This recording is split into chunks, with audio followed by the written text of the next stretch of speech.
सम्मानित मुल्क के मालिकों, मैं बौद्ध भिक्षु सुमित रतन आज एक और राजवंश की गौरव गाथा आपके बीच में लेकर आया हूं। उस गौरव वंश का नाम, राजवंश का नाम है वाल्मीकि।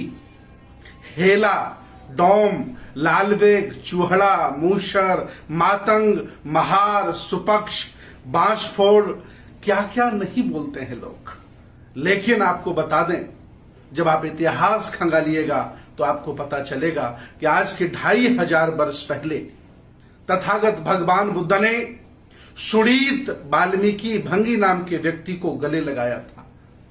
जब लोग देखने से नफरत करते थे, अस्पृश्य और अछूतों को, उनको देखना पसंद नहीं करते थे, वो लोग रात्रि में निकल करके सफाई करते थे, उस समय तथागत भगवान बुद्ध ने गले लगाया था और कहा था कि मानव मानव के साथ भेद अगर करता है तो मानव नहीं जानवर है, और उसे बौद्ध भिक्षु बना करके एक गौरव जीवन देने का काम किया था।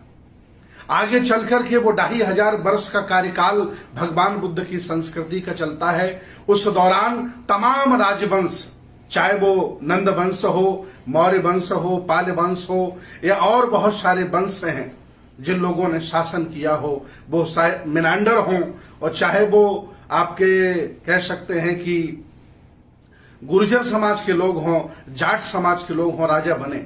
उसी दौरान, उसी कालखंड में पुराने राजा हुए वाल्मीकि समाज में, जिनका नाम है राजा मदकारी नायक। ये दक्षिण भारत के राजा हुए। राजा पुलिथेवर, ये कर्नाटक के राजा हुए। राजा सुखराव शाह, ये दक्षिण भारत में राजा हुए। रतन सिंह चावरिया, ये महान योद्धा हुए।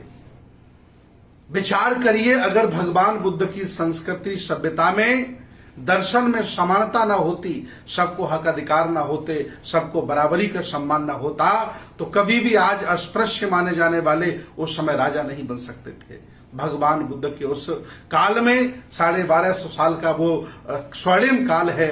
उस काल में तमाम, आज जिन्हें शूद्र कहा जाता है, अछूत कहा जाता है, नीच कहा जाता है, जिनका शोषण होता है, उन लोगों को राजा महाराजा बनने का काम किया। ये वाल्मीकि वंश, ये लालवेग वंश, ये मातंग वंश, ये राजवंश कोई छोटा राजवंश नहीं है। इसने भी देश भारत पर शासन किया है। इतना ही नहीं, पंजाब में जब ये वाल्मीकि समाज के लोग सिख बन जाते हैं, जिन्हें मजहबी कहा जाता है, वहां भी बहुत बहुत बड़े योद्धा हुए, वीर योद्धा हुए। उनके बिना कोई युद्ध नहीं जीता गया, उनकी तलवार के बगैर कोई काम नहीं होता था। उन राजाओं का नाम, उन बाबाओं का नाम है बाबा जीवन सिंह, सरदार चूड़ामणि, बाबा दीप सिंह, बाबा हरि सिंह नालवा, अकाली फूला सिंह। ये तमाम वो लोग हैं जो मजहबी हो गए लेकिन बहादुर रहे। ये वाल्मीकि समाज का शौर्य इतिहास है। इतना ही नहीं, आगे और कहानी बढ़ी तो शहीद बूरा सिंह हैं, अलवीरी देवी हैं, गबड़ू मल हैं, वीर खुसरो भंगी हैं, माता दीन भंगी वाल्मीकि हैं। 1857 के युद्ध में जो क्रांति हुई, जो विद्रोह हुआ, वो मंगल पांडे की देन नहीं थी, माता दीन भंगी और वाल्मीकि की देन थी। तब जाकर के विद्रोह हुआ, लेकिन इतिहासकारों ने इन्हें छुपा दिया, इन्हें गवा दिया, इनका नाम नहीं लिया। इतना ही नहीं, गंगू मेहतर शरेआम कानपुर में फांसी लगा दी गई, क्योंकि वो नाना के साथ लड़ा और अंग्रेजों के साथ लड़ा और कई अंग्रेजों को मौत के घाट उतारा। आगे चलकर के वंश ओम प्रकाश वाल्मीकि के रूप में कितने बड़े कवि हुए। मैं आपको बताना चाहता हूं कि आज भले ही ये समाज अस्पृश्य हो, एससी ओबीसी के लोग उसके घर खाना न खाते हों, भले ही वो लोग मुख्य धारा में न जुड़े हों, लेकिन याद रखना ये पुराने राजा महाराजा हैं। और याद रखना, इस ब्राह्मणवादी व्यवस्था के खिलाफ, इस षड्यंत्र के खिलाफ, इस मनवादी षड्यंत्र के खिलाफ जो इन लोगों से अंतिम समय तक लड़ता रहा, उसे इन्होंने सबसे नीच बनाने का काम किया है। मैं आज आह्वान करता हूं कि वाल्मीकि समाज के लोगों, आप कोई अछूत, असहाय, कमजोर नहीं हो। आज की व्यवस्था ने, मनवादी व्यवस्था ने आपको बद से बदतर बना दिया है, लेकिन इतिहास उठा के देखिए, मैंने कितने राजाओं के आपको नाम गिनाए। पढ़िए, किताबें उठा के देखिए, इतिहास पढ़िए। बौद्ध दर्शन के हीनयान, महायान और अलग अलग देशों का जब इतिहास हमने पढ़ा तब मुझे पता चला इस समाज में भी, इस वंश में भी बड़े बड़े राजा महाराजा हुए हैं। और अगर वर्तमान के इतिहासकारों की हम बात माने तो वाल्मीकि, मातंग, हेला, डोम, महार एक ही हैं। अगर ऐसा हम मानते हैं, इतिहासकारों की बात मानते हैं, तो बाबा साहब डॉक्टर B.R. अम्बेडकर भी इसी परिवार के हैं। संत चोखा मेला भी इसी परिवार के हैं, जिन्होंने बहुत बड़ा काम किया।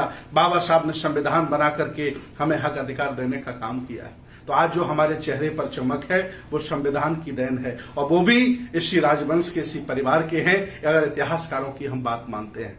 तो आज मैं इस वीडियो के माध्यम से ये बताना चाहता हूं कि आपके पुरखों ने यह शासन किया था तब जब आपने अपने आप को मजबूत बनाया था। आपने किसी की गुलामी स्वीकार नहीं की थी। आप समतावादी थे, आप तर्कवादी थे, विज्ञानवादी थे। आत्मा, परमात्मा, स्वर्ग, नरक, ईश्वर पर विश्वास नहीं करते थे। तब आप यहाँ के शासक थे। और जब से आप अंधविश्वासी, पाखंडी, मूर्ति पूजक बन गए हो, आपको बद से बदतर जीवन जीने का अवसर आज प्रदान है, आप देख सकते हैं।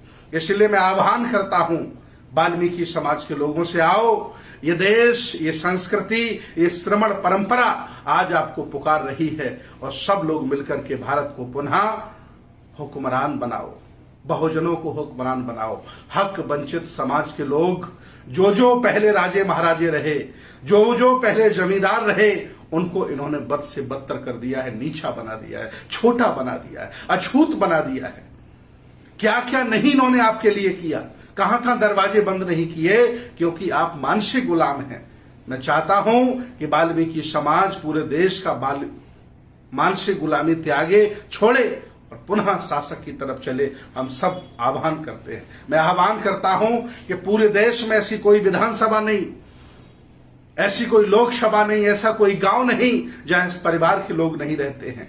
मैं आह्वान करता हूं, आओ और मिलकर के हम सब चलते हैं और बहुजन बनाते हैं। जातियों के किले बहुत लोगों ने बनाए, सब ढह दिए गए हैं। अब हम बहुजनों का किला बनाते हैं और मिलकर के सामाजिक, राजनीतिक, धार्मिक, आर्थिक क्रांति करके महापुरुषों को, इस भारत को पुनः समर्पित करते हैं। आओ मेरे वाल्मीकि समाज के लोगों, आओ, मैं आपको पुकार रहा हूं। बहुत बहुत धन्यवाद, बहुत बहुत साधुवाद।